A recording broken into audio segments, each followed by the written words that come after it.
ঢাকার ব্যস্ততম মোড় পল্টন। প্রতিদিন হাজারো মানুষ আসে যায়, কেউ কাজের খোঁজে, কেউ ঠিকানা খুঁজে।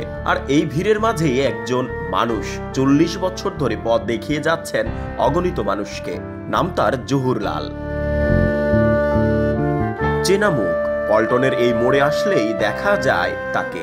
কেউ হারিয়ে গেলে বা রাস্তা না চিনলে প্রথমেই খোঁজ নেয়, জহুরলাল ভাই কোথায়। এখানে বসে সব দেখা দিতে হবে। পল্টন এরিয়া যা নাম্বার আছে সব রেকর্ডিং, যেমন মেমোরিতে রেকর্ডিং হয়, এটা আমার মাথায় রেকর্ডিং হয়, বলার সাথে সাথে মনে পড়ে।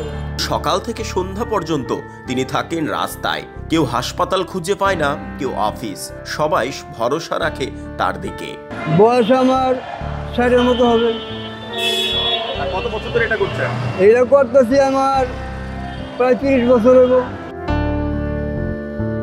পল্টন থেকে মতিঝিল, দৈনিক বাংলা থেকে বাইতুল মুকাররম পর্যন্ত প্রতিটি গলি, প্রতিটি বিল্ডিং এর নাম বলা হয় জহুরলালের মুখেই আছে পল্টনের অদৃশ্য মানচিত্র।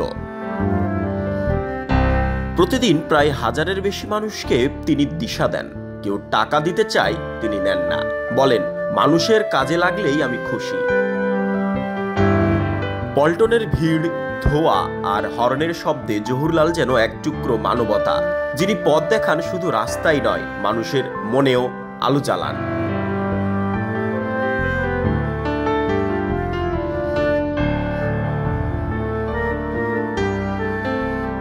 জয় ক্রিস্টোফার বিশ্বাস, দ্য নিউজ, ঢাকা।